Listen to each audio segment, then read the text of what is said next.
What up, y'all? You're listening to Sports Talk with Tropp, and I'm your host, Katie Tropp. On today's bonus episode, I've compiled a few of my GOAT lists from my previous episodes from last year. So rounding out the GOATs, part 3, we have the greatest UFC men fighters of all time, and then the top 5 UFC women fighters of all time. And then we also have the top 10 greatest boxers of all time. So take a listen. Do you agree? Do you disagree? I don't give a fuck, because it's my show. So sit back, relax, and enjoy the GOATs. All right, and now I'm going to break it down into 2 top 5 lists this week.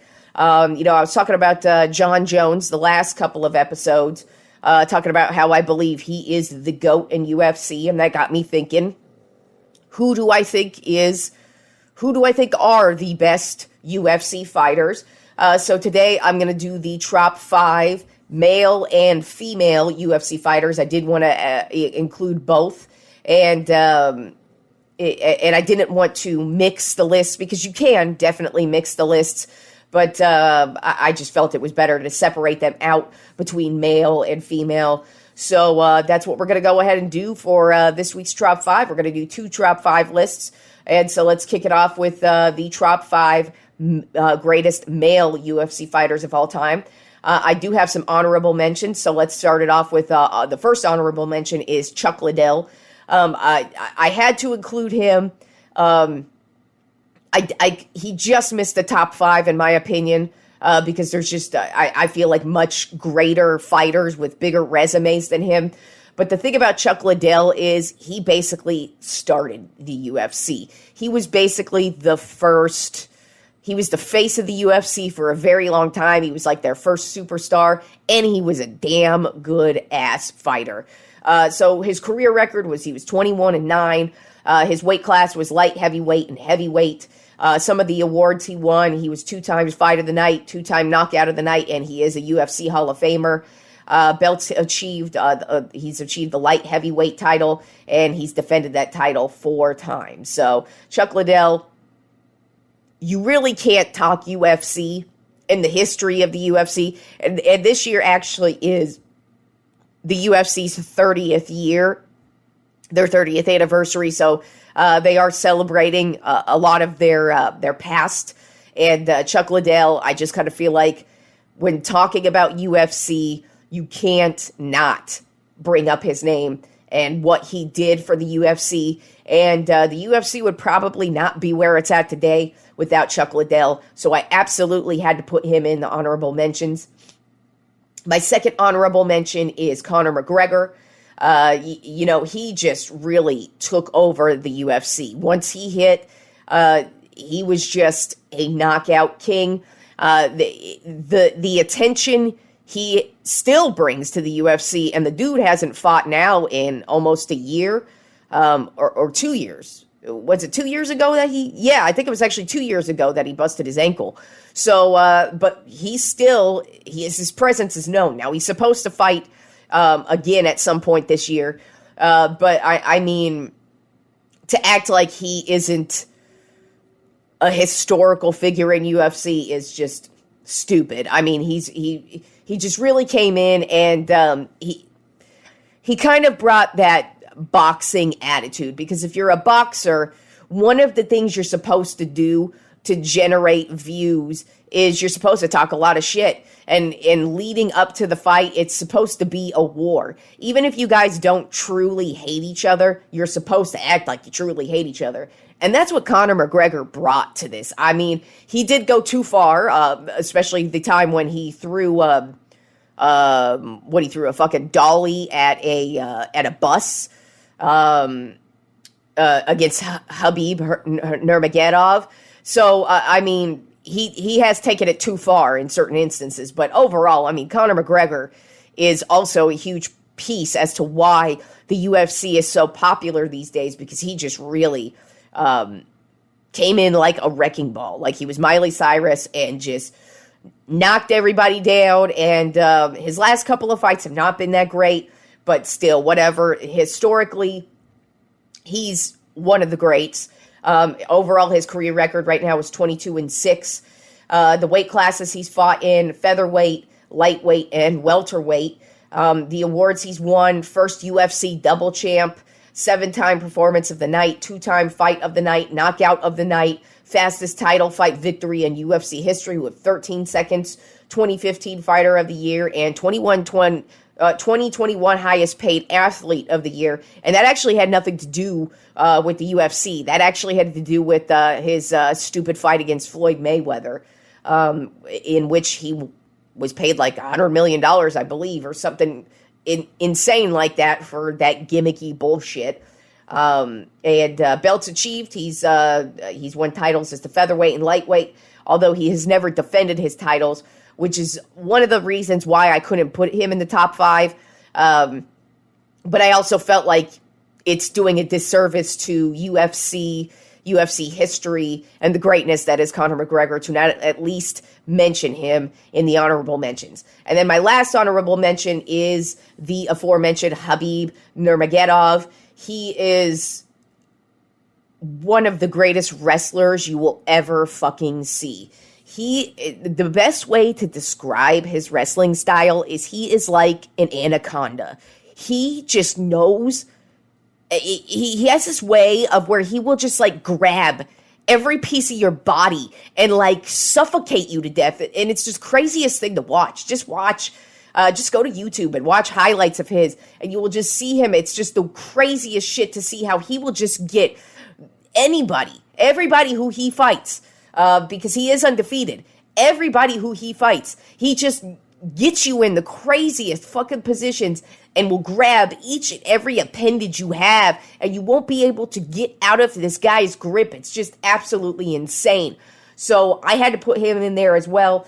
His career record is 29-0, so he's undefeated, and that says something. His weight classes he's won in lightweight and that he performs in lightweight and welterweight. Some of the awards he's won: 3-time performance of the night and 2020 UFC Honors Submission of the Year. He's achieved belts in the lightweight division, and he's defended his title 3 times. Now moving on to the top 5 greatest male UFC fighters of all time, beginning with number 5, Daniel Cormier. The dude was a beast, and he fought all the heavy hitters at the time. When he fought everybody. And that matters to me. You have to fight all the great fighters of that era to even be considered on any list of mine. And he was obviously one of the greatest wrestlers, as I just mentioned with Khabib.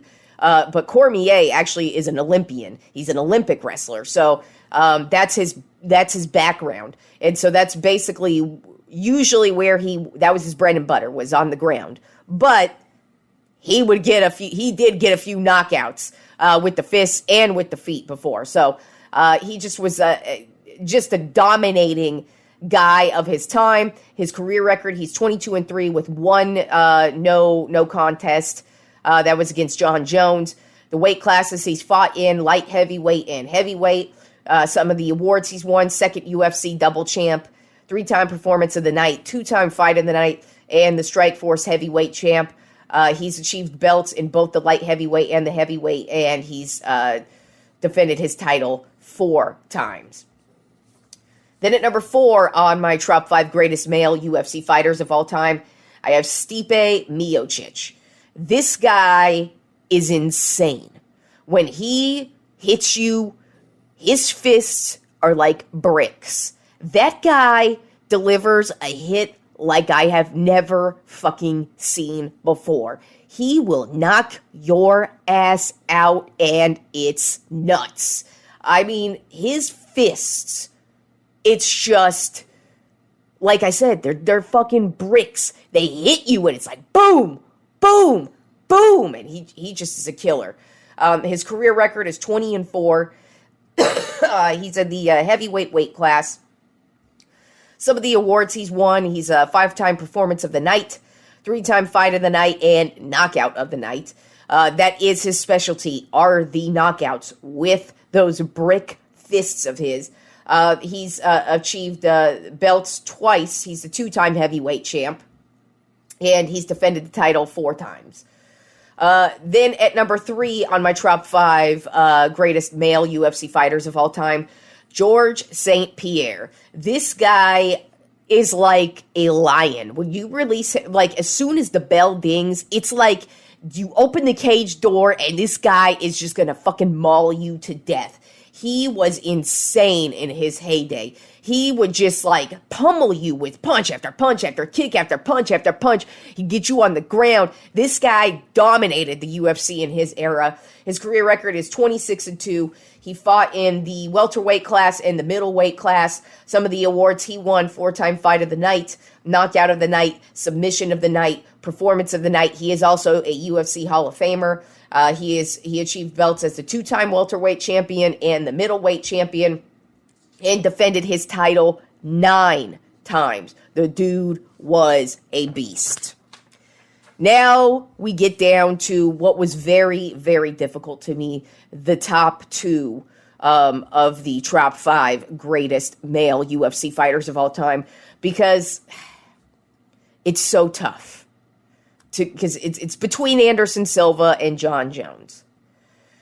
But I went with Jon Jones as number 1. So let's go with number 2. Let's talk about Anderson Silva. It was hard because when Anderson Silva fought, that dude was so much fun to watch. He owned the UFC. He was the king of the UFC.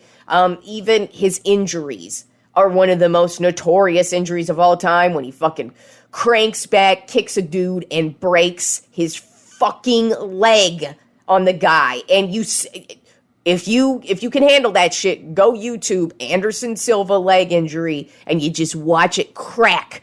And it's shaped like a fucking L when he's done. So even his injuries are just as crazy as the fights that he won. But when I get to why I put Jon Jones at number 1, you'll understand why. I just couldn't overlook everything that Jon Jones has accomplished. But Anderson Silva was one of the most accomplished as well. By far one of the most exciting fighters ever in UFC history. He just was such a knockout king. He was a submission king. I mean, the guy was one of the greatest all-around fighters you will ever fucking see in UFC history. His career record was 34-11 with 1 no contest. His weight classes that he fought in: middleweight and light heavyweight. A few of the awards he won: 7-time knockout of the night, 5-time fight of the night, 2-time submission of the night. Longest title reign in UFC history of 2,457 days.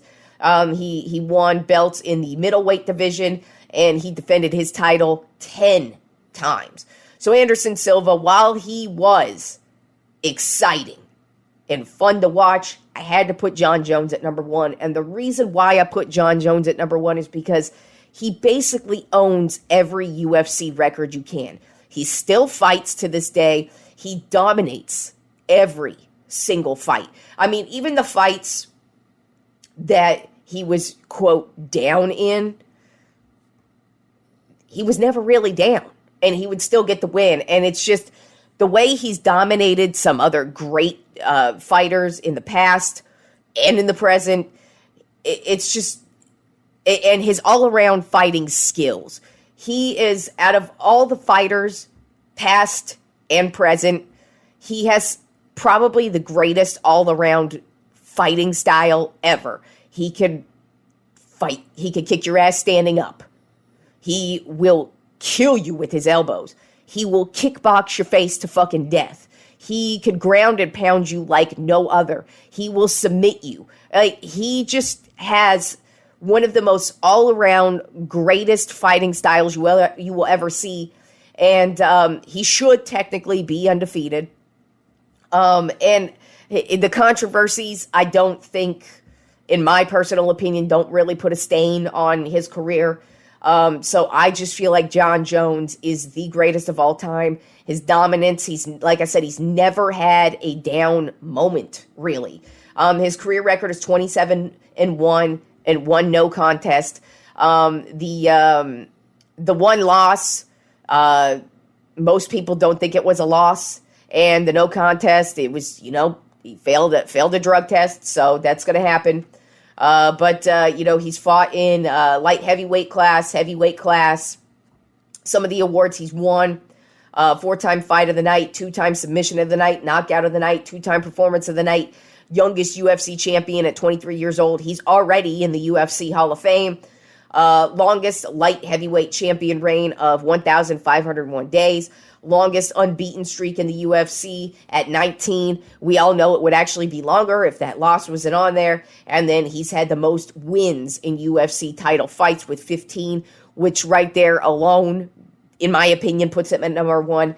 He's achieved the light heavyweight belt twice and the heavyweight belt, and he's defended his titles 11 times. So I just kind of feel like his resume says it all. While Anderson Silva, probably the most exciting UFC fighter ever, and really just dominated his era and his time, just Jon Jones, when you watch him, and I kind of feel like the reason why some people might not put Jon Jones at number one is because he doesn't have as many exciting knockouts as, say, an Anderson Silva or Stipe Miocic or Conor McGregor. But who the fuck cares? The dude's got some of the greatest skills you will ever see. And he's still fighting to this day, and he dominates.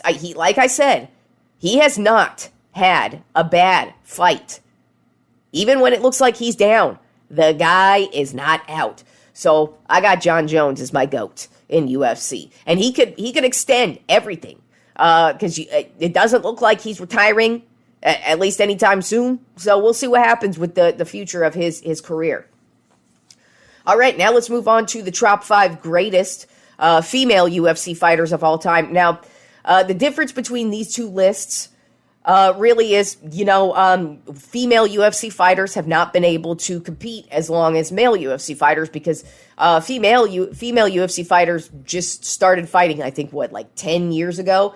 As I said, it's the 30th anniversary of the UFC. So they're celebrating a few things, and it was actually kind of hilarious to watch last week's fight because, when they do just the little things in between fights, when they talk about stories or whatever, one of the things they showed was they got Dana White walking out of like a restaurant or something, and they're like, so, hey, Dana, are we ever going to get females fighting in the UFC? And he was like, never. We are never going to have women fighters in the UFC, and here we are. And in my personal opinion, I think the women fights are actually more exciting. They're more fun. And there's actually one female fighter in my top 5 who I actually think could fight men and would actually win on a few occasions. It would depend on who she faces up against, but when we get to her, we'll get to her. But so the difference between this list and the male list is that the females, there's a lot of recent females on here, females who are actually still fighting today. And that's really just because they don't have the same history as male fighters do. And luckily they are fighting and they are getting just as much attention as male fighters, which is just great in my opinion. That's one of the reasons why I like the UFC a lot is because we get to see just as many female fighters as we do male fighters. Now, of course, there are more male fighters, but that's really just the circumstance because, not as many women want to fight like there are men. And it's going to take more time. More and more women fighting is going to bring up more and more women fighting. So this list has a lot of more recent women on here, especially the first couple of honorable mentions here. So let's get it kicked off with the honorable mentions on my top 5 greatest female UFC fighters of all time. I have Rose Namajunas. She is one of my personal favorites. I love watching this chick fight. She is insane. Now she's great when it comes to submissions, but she's had a few insane knockouts, especially with her feet, where she has kicked the fuck out of a couple of bitches. So Right now, her career record is 11-5, and she still has, I feel like she still has quite the career ahead of her. So she could potentially move her way up into the top 5 at some point in her career, because she's still fighting, and she's still fighting strong. The weight class she's currently in is a straw weight. A couple of the awards she's won: 2-time Fighter of the Year, 2017 Upset of the Year, 3-time Submission of the Year, 2017 Knockout of the Year. She's won Performance of the Night 3 times, and she's also won Fight of the Night 3 times as well. And she's achieved belts in the strawweight division and defended the title twice.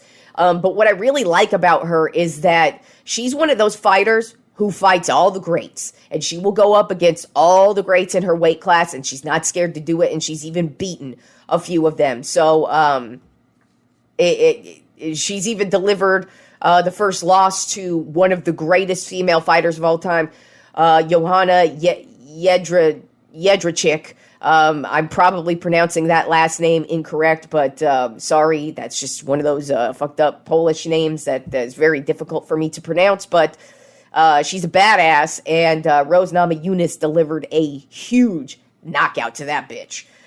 So had to put her in my honorable mentions, but Rose could absolutely, in the next couple of years, depending on how the rest of her career goes, she could potentially move her way up into my top 5.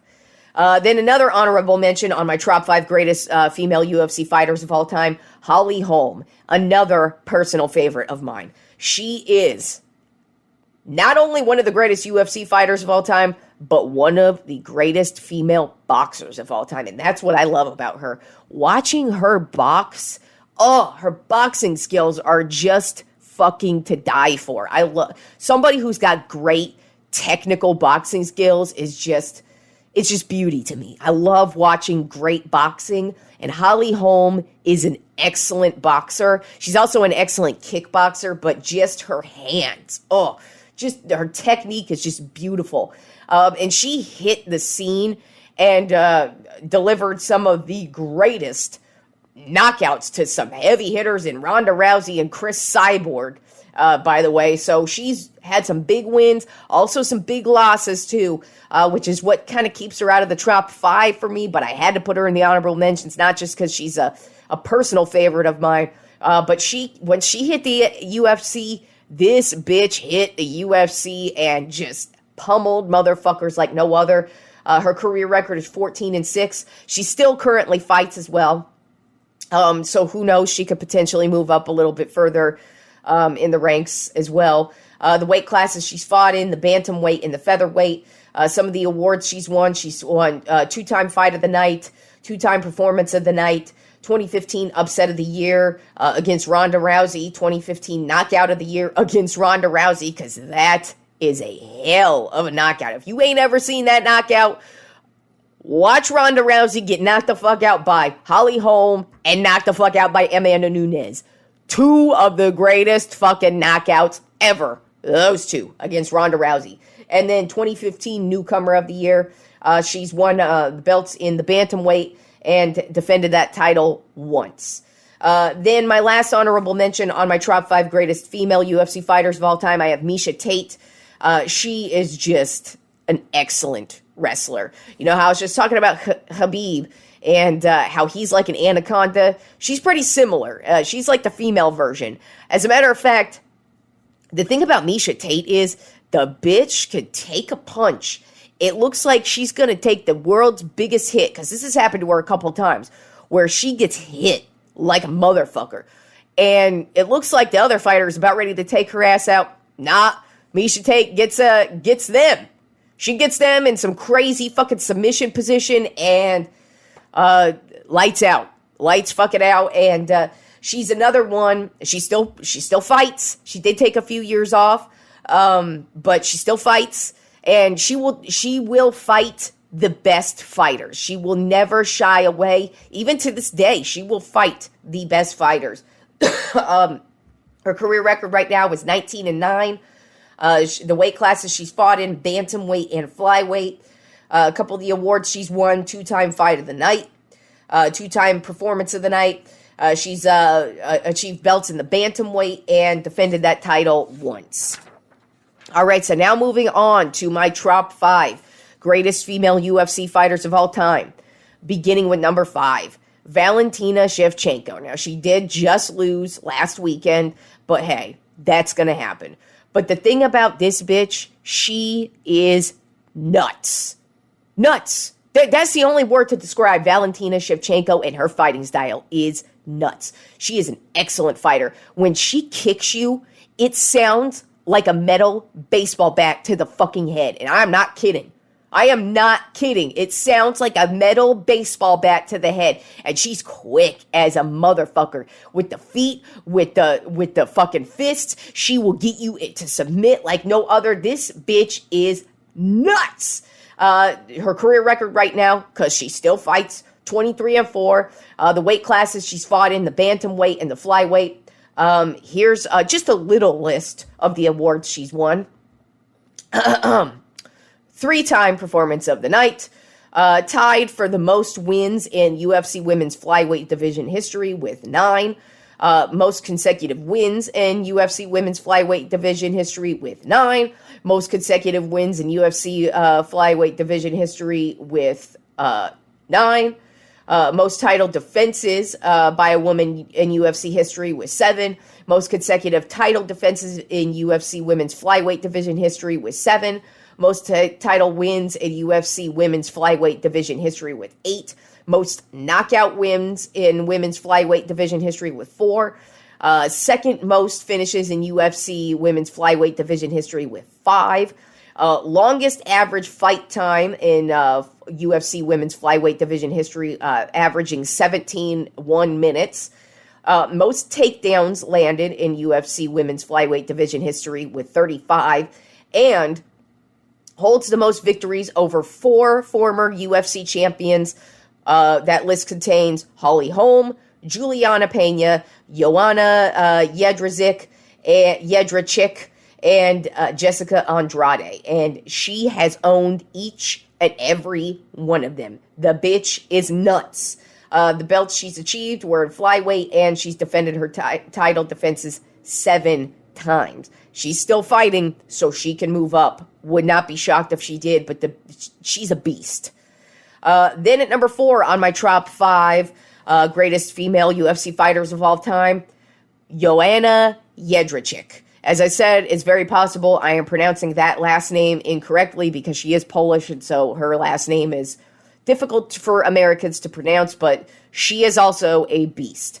She has the craziest, fastest fists you will ever watch. She is insane in the membrane when you watch her. In some of her fights, she's had some of the greatest fights ever. She fought against Zhang Weili, or Weili Zhang. I always forget which one comes first with her, but when that fight was over, their faces were so bruised, battered, and bloodied. Jedrzejczyk's fucking forehead was like so swollen, it was like inches, sticking inches out, like 5 inches out beyond her fucking actual head. It was insane to see. But she has some of the most bloody, bruised, battered, craziest fights in UFC history. Her career record is 16-5. She actually just recently retired, I think last year. The weight classes she's dominated, strawweight and flyweight. Some of the awards she's won, right now she's actually tied with Amanda Nunes for the most title fights in UFC women's divisions at 10. She is a 1-time Performance of the Night, 3-time Fight of the Night. She's tied with Carla Esparza for most wins in UFC women's strawweight history at 10. Most title bouts in UFC women's strawweight history at 9. Most wins in title bouts in UFC women's strawweight history at 6. Most consecutive wins in UFC women's strawweight history at 8. And she's tied with Angela Hill and Tisha Torres for most unanimous decisions in UFC women's strawweight history at 6. The belts she's achieved, obviously, at strawweight, and she's defended her title 5 times. Now at number 3 on my top 5 greatest female UFC fighters of all time, Cris Cyborg. Yeah, the name says it all. First and foremost, Chris Cyborg is basically who introduced me to the glorious world of MMA fighting. Now, Chris Cyborg, obviously, she worked her way up to UFC, and she pretty much has fought in basically every single level of MMA you can.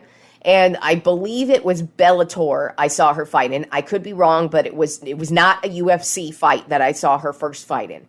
But I remember it like it was yesterday, because I remember watching her pummel the fuck out of her opponent. And I mean the fuck. You watched her, I could see bruises forming on her opponent's face with each and every punch in real time. It was so nuts to see. Chris Cyborg is who I was referencing, by the way, who I believe could fight a man and win, depending on the man. Obviously, she's not going to beat up some men, but I'm not going to lie, this bitch could fight some men and beat the fuck out of them. She has, you know how I was talking about Stipe Miocic and how he's got bricks for his fists? Yeah, so does Chris Cyborg. Watch Chris Cyborg highlights. Her fists are nuts. This bitch, I don't even know how she's lost a fight, because she will pummel a motherfucker to death, and it's nuts to watch. Like I said, she is what introduced me to MMA. And I remember watching this fight like, holy hell. She has no mercy. Her career record is 26-2. The weight class she's fought in, featherweight. Some of the awards she's won: one-time fight of the night, most wins in UFC women's and featherweight division, 4, tied with Megan Anderson and Felicia Spencer for most knockouts in UFC women's featherweight division at 2. She's obviously achieved belts in the featherweight division and defended that title twice. But Chris Cyborg, I kid you not, even though she's not number 1 on my list, if she were to fight a man, I would not be surprised to see her win and knock out a man, because her fists are fists of steel. She is insane. And the name Chris Cyborg alone says this bitch gonna fuck you up. That's all I'm saying. All right. Then at number 2 on my top 5 greatest female UFC fighters of all time, gotta give it up to the bitch who started it all. And that is Ronda Rousey. I wanted to put her at number 1 just because you got to give Ronda Rousey her respect, because she is why this female fighters are what they are today in the UFC. Ronda Rousey was probably the biggest draw in UFC for like a couple of years, like 3 years straight. You wanted to watch a Ronda Rousey fight over men's fights. Like, that says a lot. Her sheer dominance at the time and just what she did for the UFC, she has to be included in your top 5. And she, in my opinion, has to be top 3. At this point, there is only one woman I put up above her. And when I get to her, you'll know why. Because she's knocked her ass out, is one of the reasons. But Ronda Rousey, she laid the foundation and was so dominating. This bitch owned the armbar like no tomorrow. Like it was crazy. I believe her first 9 fights were armbar submissions in the first fucking round. Like it's crazy to watch. So she just had some of the greatest fights you will ever see, but she absolutely has to always be mentioned as one of the greats because of what she did for female fighters and the ground she laid, and she did dominate. There's no ifs, ands, or buts about it. She did dominate. And also, you can't be mad at her for going to wrestling. I bet you she makes way more money as a wrestler than she ever did as a UFC fighter. I could be wrong there, but I'm betting you she makes a shit ton of money as a wrestler as opposed to a UFC fighter. But anyways, her career record, 12-2. Weight class, featherweight and bantamweight. Some of the awards she won: 2-time fight of the night, 1-time submission of the night, 4-time Performance of the Night. She is the first female UFC champion ever. Basically, anytime you mention UFC women's fighters, you're almost always going to have to mention Ronda Rousey because she was the first at everything, basically. First Olympic medalist to win a UFC championship. Fastest women's title fight victory in UFC history. 14 seconds versus Kat Zingano. Longest title fight finish streak in UFC history at 6. Most armbar finishes in history at 9. Most consecutive armbar finishes at 8. Second most title defenses by a woman in UFC history at 6. And won the first ever women's UFC fight in UFC history. She won belts in the bantamweight division and defended her title 6 times. So as I said, you cannot discuss women's UFC without discussing Ronda Rousey. She started that gangsta shit, and this some motherfucking thanks she get. She was great. No matter what you think of her, she was great. All right, and now number 1 on my top 5 greatest female UFC fighters of all time, Amanda Nunes. And that's just because not only did she kick the shit out of Ronda Rousey, but she's basically kicked the shit out of every fucking female fighter there is. Her all-around game is spectacular. She's great standing up. She's great with the elbows. She's great with the ground and pound. She's great with the submissions. She's just great. She's the definition of greatness. Her career record is 22-5. She's fought in the bantamweight and the featherweight classes. Some of the awards she's won. 3rd UFC double champion. First fighter in UFC history to defend two belts simultaneously. Most wins in UFC title fights amongst women at 10. And 5-time Performance of the Night. She's achieved belts twice in the bantamweight division and in the featherweight division. And she's defended those titles 7 times. And really, Amanda Nunes, she still fights to this day, so she could extend her greatness even further out, which I wouldn't be shocked if she does. But overall, her greatness, you can't argue against. Some of the knockouts she's had are some of the most memorable, especially against Ronda Rousey. That is one of my favorites, is to watch her knock her out. And when Holm knocked out Rousey as well. But those, I believe, are the top 5 greatest male and female UFC fighters of all time. A top 5 list this week. Going to continue the theme of me ranking greatest of all time. So today, it's going to be the top 5 greatest boxers of all time. This was a very difficult list to whittle down. The reason why I went with boxers is we did have a pretty big fight last weekend. Gervonta Davis, he got a big win last week. I didn't watch that fight at all, which is why I didn't really break it down or anything, because I don't have any problem with the boxers who fought last week. It's just I'm not really familiar with them, and it wasn't something I was really well versed in, so I wasn't going to discuss it. But it was a big fight. Then this week also we have a new movie coming out called Big George Foreman. It's about one of my favorite boxers, George Foreman. And then next week we have a big fight, the fight I'm looking forward to with my favorite boxer for now. Like in today's boxing day and age, my favorite boxer is Canelo Alvarez. I love watching Canelo fight. He's just a beautiful fighter and fine as hell too, so that doesn't hurt. But he's got a big fight next weekend as well. So I felt like this week would be a great time to do my top 5 greatest boxers. As I said, this was a very difficult list. As a matter of fact, out of all the greatest of all time lists I've done so far, this was the most difficult because there are so many fantastic boxers. And I actually learned about a boxer who I've heard of, but I had never seen a fight of his. I didn't really know much about him. And this is why I'm glad I do these lists, because I learned a lot about this guy. And I was shocked and in awe at what an amazing boxer he is. And he is on my list. And I didn't even know about him until like this week when I started compiling the list. And I'm glad I did. But I mean, there's so many boxers I couldn't include on this list.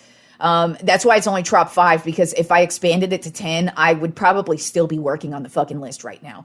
So I whittled it down to 5 because 10 was too much. I mean, I had to leave out guys like, I'm sorry to my friend Simon. I had to leave out his favorite boxer, Marvelous Marvin Hagler, and I could have put him in there. I almost put him at 5. I really almost did. If I was making a Tropp 10, I probably would have put him at 6, maybe 7. But that dude was a beast. I left out Mike Tyson. Mike Tyson, one of my favorites. I love Mike Tyson. But he was more of just a knockout artist. And while I'm not trying to say he didn't have any good skills, it's just that's what he was really about, was the boom, the knockout. He wasn't as technically sound as some of these guys. And also his career had its ups and downs, and it just wasn't as consistent as some other boxers. But he is great, and one of my favorites. I also left out guys like, because I'm not as hung up on records as some people are. Going undefeated, it's an amazing accomplishment, but the 2 guys who are undefeated, they would probably make my 10, but they didn't make the Tropp 5. And that is, of course, Rocky Marciano, excellent boxer. He's undefeated. He was the first undefeated boxer, and his record stood until Floyd Mayweather Jr. Broke the record. But Rocky Marciano, he didn't fight. He fought great boxers in his era, but some of them were at the end of their career. And so some of his fights weren't as impressive for his record, but he was a great boxer. And then, as I said, Floyd Mayweather Jr., the only gripe I've ever had about his career, because don't get me wrong, in my personal opinion, Floyd Mayweather Jr. has the most beautiful technical boxing skills you will ever see. Defensively, offensively, he just knows how to just bounce around, and he's just great at it. He was born to box, that's for damn sure. But he fought a lot of dudes at the wrong time. He didn't fight them at the peak. And so that, to me, I did hold that against both him and Marciano when I was breaking down my Tropp 5. But those are some of the guys that could have easily been here, and it was, like I said, very, very, very difficult for me to get this in there. So a couple of my parameters outside, like I said, I wasn't as hung up on record, but by that I mean undefeated. These guys in my Tropp 5 have excellent records. One of these dudes, I can't believe how many fights he fought, but these guys, they have amazing, stellar records. Not undefeated, of course, but their record, it definitely came into play. Also, their domination of their specific era. All 5 of these guys fought the best. They fought the best in their era, no question. 2 of them, 2 of them really, they fought in the same era, and then there were other guys in that era where you're like, oh man, you guys were excellent. And then, of course, like I said, you had to have fought the best of that era. And you had to have fought them at their peak, at their best in their era. And then I also didn't include any of the guys who are in it, who are still boxing. Like I said, I feel like Canelo, however much longer he goes, he could be considered one of the greats, especially if he keeps fighting at the rate he does. Because one of the things I love about Canelo, he doesn't take a lot of time off. He pretty much, I think he does about at least three fights a year, and that's not common these days. But I just love the pace he works at, and he doesn't like to back down from dudes, and he likes to fight the best. So I feel like eventually, when his career is all said and done, he could potentially be one of the greatest boxers of all time. Also, Tyson Fury, he's another guy who I love, who I feel like, even though he technically is retired, I kind of feel like when a boxer retires, you need to give them a couple of years because sometimes they come right back into it. So I kind of left out those 2 just because I feel like they could add to their legacies and potentially vault themselves up here. So let's get into my Tropp 5 greatest boxers of all time, beginning with number 5, Sugar Ray Leonard. He boxed from 1977 to 1997 off and on. Unfortunately, his record is not... He would have way more fights if it wasn't for some really bad injuries he suffered throughout his career. He fought a total of 40 times. His record is 36 wins, 3 losses, and one draw. 25 of those wins were due to knockout. And he won titles in 5 weight classes. He was the lineal champ in 3 weight classes. He was the undisputed welterweight champ. He also is a gold medalist. He's in the Boxing Hall of Fame, of course. As a matter of fact, all 5 of these guys are in the Boxing Hall of Fame. He was actually, in my opinion, one of the first, big time boxers. He was the first to actually earn $100 million purse. And so that's what I mean. He was the first to really start making some good money off of this. He was also in one of the greatest decades for boxing as well. He was basically a part of the 4 greatest boxers of this era in the 80s, between him and Roberto Duran, Marvelous Marvin Hagler, and Hearns.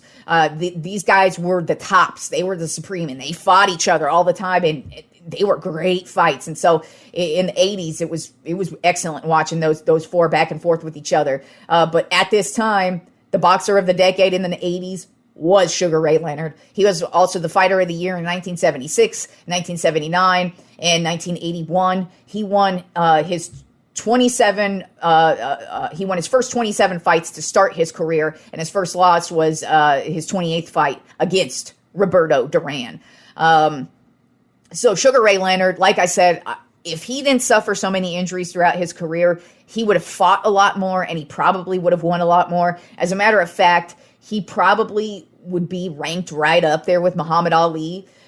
It's just that his career was it just had too many ups and downs to it, and just the injuries really held him back. But, I mean, he was an exciting fighter to watch. Some of his fights, man, you're just like, this is beautiful boxing. And he really took over. He really dominated his era. And that was a good era to be dominating in as well.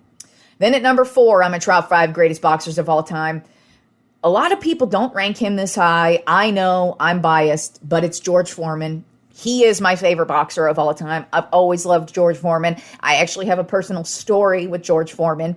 I was born in San Jose, California, and lived there till I was about 5. And I was born in 1985. So when George Foreman was getting ready to make his comeback, he came back in 87. George Foreman's career was from 1967 to 1977. Then he retired in 77, came back in 87, but basically made his real comeback in 94 through 97. But in 87 is when he made his comeback. And so in this time, we lived next door to his trainer. And my grandpa was a huge George Foreman fan as well. So I honestly don't know the exact parameters of what really happened, but we found out that the trainer lived next door, and George Foreman actually used to do laps in my swimming pool while he was training for this period of time. And I even have a picture of me on George Foreman's shoulder. So that's my personal little story I have about George Foreman. And so that's kind of one of the reasons why I've always loved him, because that's just cool that he swam in my freaking pool, for Christ's sake. And also, he just was a great boxer. Now, George Foreman was all about the knockout. This guy is probably the hardest hitter ever in boxing. It's tough to say that because Mike Tyson, he also had an amazing punch. And, when I said Foreman came back in 87, his intentions were to fight Mike Tyson because he felt he could beat Mike Tyson. Can you imagine if those two fought each other? Oh, that's a fight we all have missed out on. Like, the two hardest hitters, because when Mike Tyson fought, it was like he wanted to turn your head into dust. And George Foreman was the same. Like, if you watch old George Foreman training videos, his trainer would be holding the punching bag, and Foreman just takes one fucking hand and pummels the crap out of this punching bag, and his trainer goes flying because he just hits it so hard with one hand, one right hook to the freaking punching bag, and his trainer is flying. So George Foreman was just known for being big imposing, and would knock your ass out. He fought 81 fights in his career, won 76 of them, lost 5, 68 of those fights were knockouts. He was the heavyweight champ. He first really broke into boxing with his first fight against Joe Frazier. Joe Frazier was undefeated at the time, and he knocked his ass out. And so, yeah, George Foreman came in like a wrecking ball. And he's also a gold medal winner. In amateurs, he was a killer in the amateurs as well. That's where he really made it. And that's why I said when he came up and knocked out Joe Frazier, people were kind of surprised, but not really that shocked. One of the biggest things, though, about George Foreman, I mean, like, he fought some greats. Not only did he fight Joe Frazier, but in my opinion, he was a part of the greatest fight of all time. And that is the Rumble in the Jungle. Now, I'll get more into it when I start talking about Muhammad Ali, because obviously Muhammad Ali is in my top 5. He should be in everybody's top 5. He doesn't have to be number 1, but if you do not have Muhammad Ali in your top 2, 3, you don't know boxing. But anyways, we'll get more into that fight. But the Rumble in the Jungle, man, George Foreman was kicking the crap out of Muhammad Ali, and just Ali got this second win and knocked George Foreman out. And big George Foreman. They call him big for a reason, because he's just so imposing. But he got knocked out by Ali. He fought a couple more fights, and then that would be his first retirement from the sport. And then, like I said, he would come back in 87. But 1994 is when he really, from 87 to 94, he was just slowly building it up, fighting lower tier boxers. And then in 94, he went back for his heavyweight belt that he lost to Muhammad Ali many, many, many years ago. And at the age of 45, George Foreman would become the oldest heavyweight champion of all time. He would knock out 26-year-old Michael Moore, not that fat fuck director Michael Moore. No, an actual boxer Michael Moore who, man, it would actually be fun to watch these two guys not kick the crap out of that dumb shit director Michael Moore. Ugh, don't even get me started on how much I hate that sack of shit. But anyways, I digress. Back to actual things that matter, like boxing. But, George Foreman knocked this guy out in the 10th round. And, Foreman looked old. He definitely looked old in this, but he knew if he just got the knockout in, that's all he needed, was just the one solid punch. And that is what he did. He delivered that blow in the 10th round, knocked Michael Moore to the fucking ground, and became the oldest heavyweight champion of all time. He would hang on to that belt for a couple more years, and then he would finally retire in 1997. He would actually start his career off by winning his first 40 fights, and then his first loss actually came to Muhammad Ali in the Rumble in the Jungle. So George Foreman, my favorite boxer, had a stellar career, and he is at number 4 on my top 5 greatest boxers of all time. Then number 3 on my top 5 greatest boxers of all time, Roberto Duran.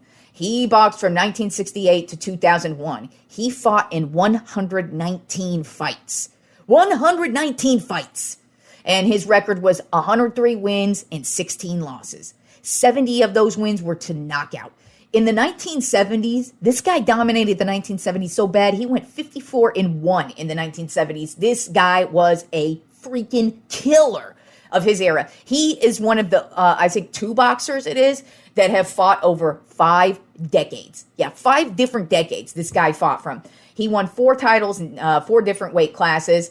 And he just, as I was talking about Sugar Ray Leonard, he was in that era with him, Hagler, and Hearns. These guys dominated that era. And I mean, he, like I just said, fought in 5 different eras, but and dominated really in the 70s. But the 80s, he was right there with them.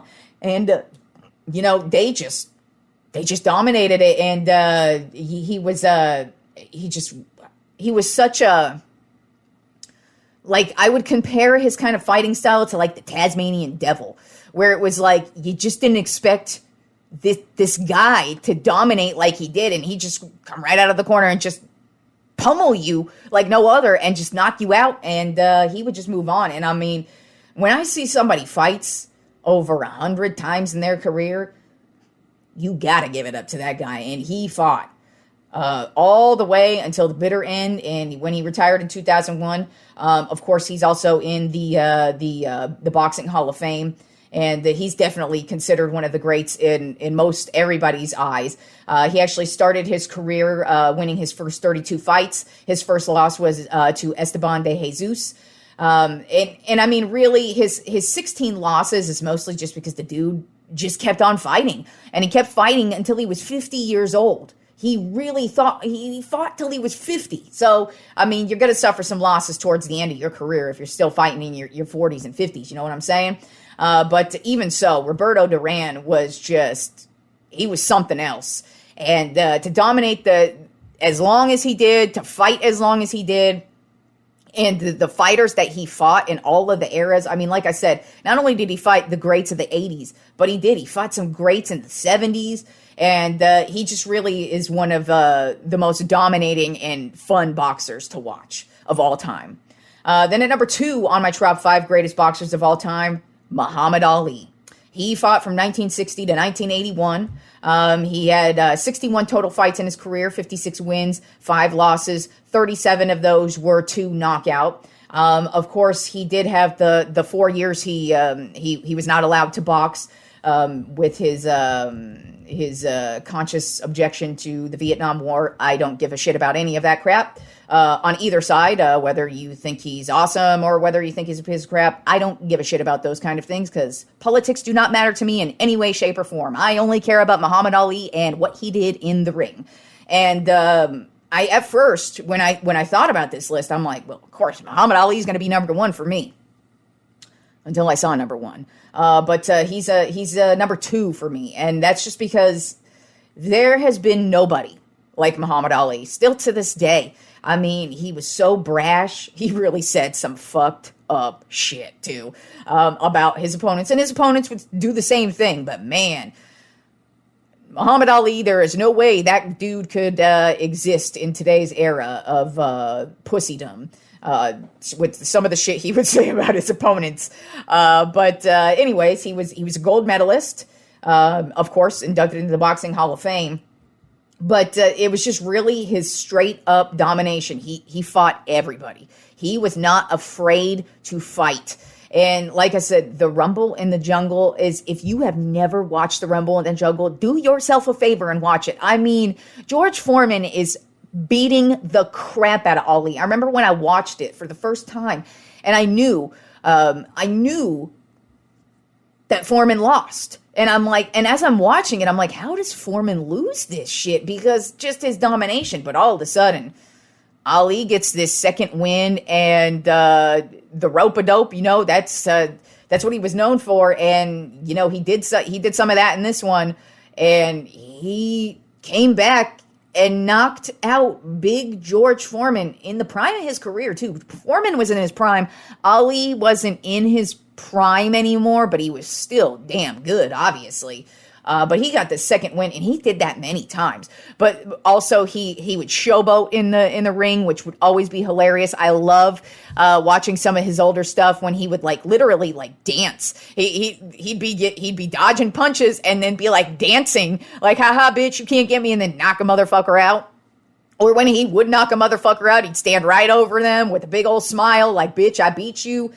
And he just was a really, really fun boxer to watch. And like I said, he fought some of the best. He fought Joe Frazier. That was one of his biggest rivalries in boxing. They did the Thrilla in Manila. That's another amazing fight.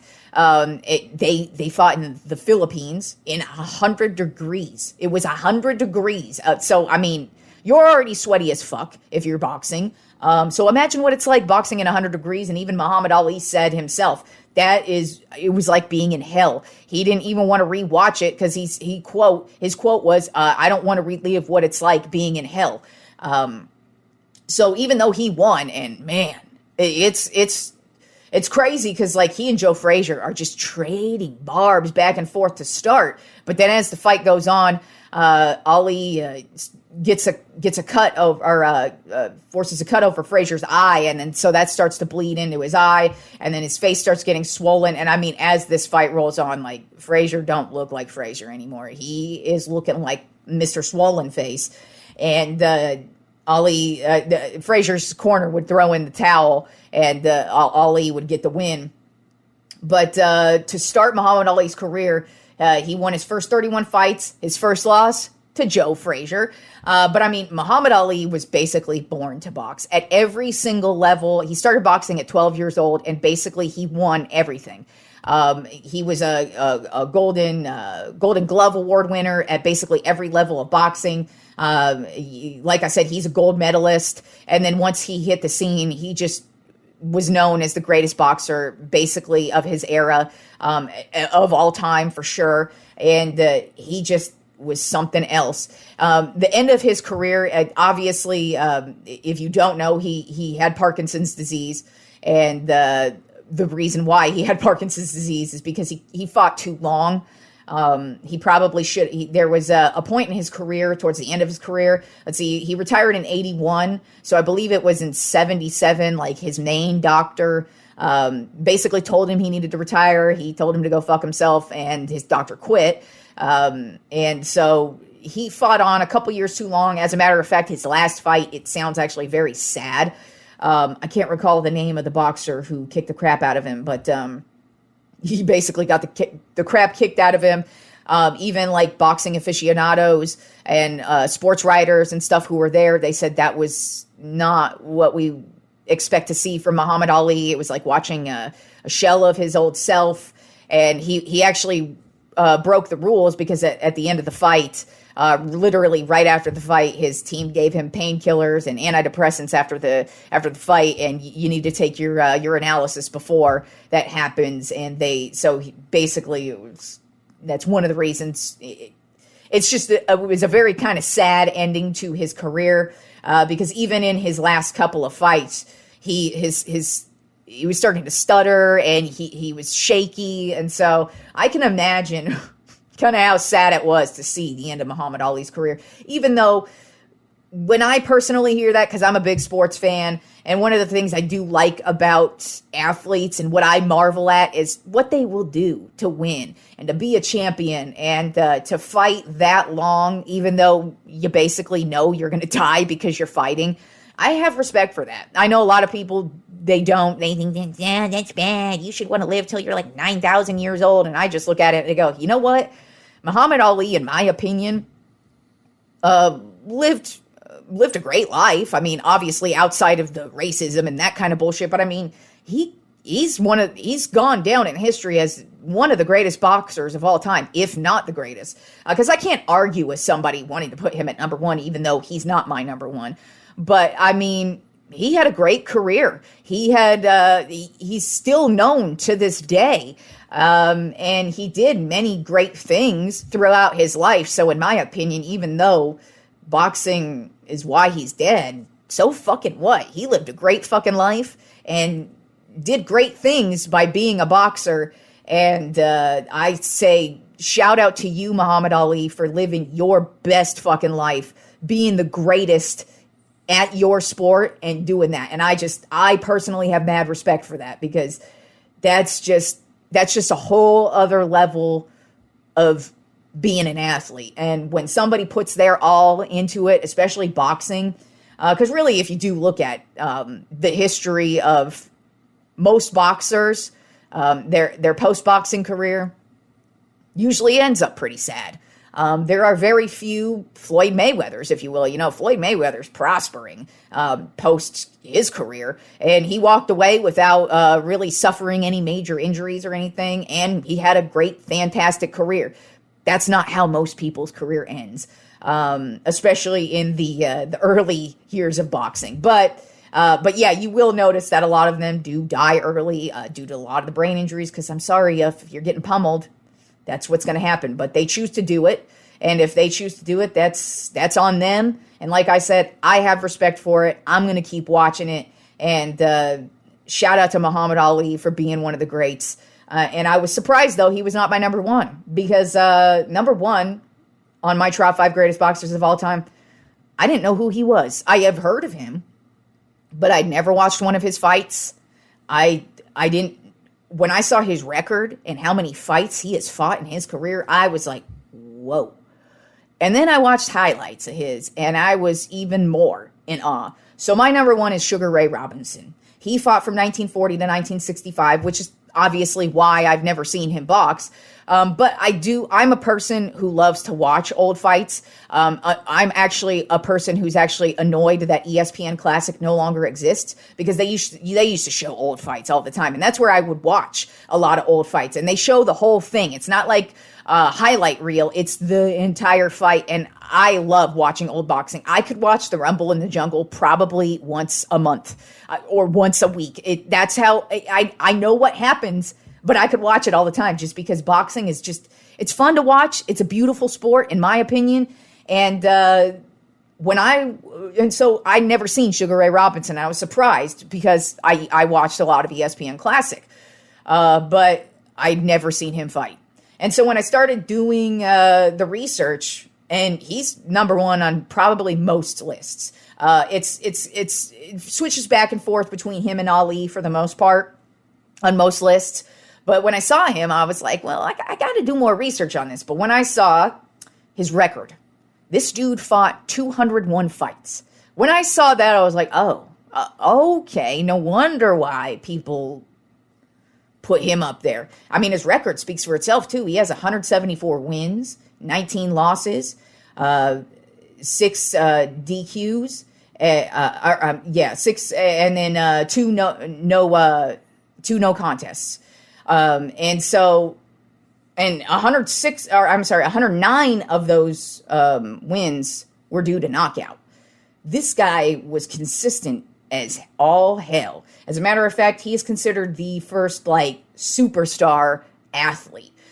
He was known for being flashy and just, I guess he lived in New York and was just a real flashy guy. So he was that dude back then. And I didn't know about him. So when I started doing my research on Sugar Ray Robinson, I was like, okay, he is number one on my list. Especially after I went and watched some highlights. I was in such awe of this dude with the highlights. I was actually loading a bowl in my bong of weed, and I could do multitask at the same time. Usually I do. And as I'm getting ready to open up my bag of weed, and I'm starting these highlight reels on Sugar Ray Robinson, I actually put down my weed, because I'm like, whoa, this guy, no wonder why people rank him at number one. The way to describe this guy in the ring is a fucking hurricane. Holy goddamn hell, this guy is hands. You can't see him. He's so fucking fast. And I was like, whoa. This guy is 100% number one on my list. Muhammad Ali, entertaining as hell. Sugar Ray Robinson, even Muhammad Ali called him the best of all time. So if Ali's got something to say about you in a positive way, that means something.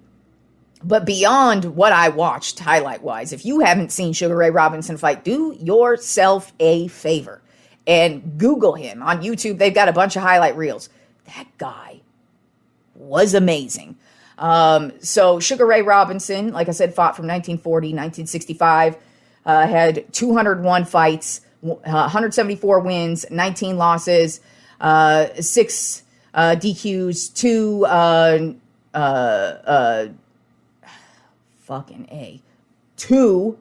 no contests. So he started his career with a 40-win fight streak, and after that, he would go on a 91-win fight streak. I mean, this guy, it was like win, then he would lose. Then he went on a 91-win fight streak, which I think is 5th or 6th all time. So yeah, believe it or not, guys have won over 100 times in a row, which is just crazy. But this was like the first real deal boxer you will ever see. And even after he lost, after the 91 fight streak, after he lost that, I mean, he would go on to have a bunch of really nice winning streaks up until the end of his career. But he was a 5-time middleweight champ. He was the 1950 Fighter of the Decade. He was the Fighter of the Year in 1942 and 1951. And like I said, this guy he was something else. I don't even really know how to put it into words because I was just so blown away where I was like, whoa, how did I not know about this guy? Because like I said, when I started this list, I'm like, Muhammad Ali, number one, right off the bat. That's what I thought. And then I'm like, wait a second, who's this Sugar Ray Robinson guy? Then I start doing research on him. I'm like, oh, wow, look at those stats. Turn on the highlights. That changes every motherfucking thing. Sugar Ray Robinson, still to this day, in my opinion, the greatest boxer of all time. He is why we have boxing.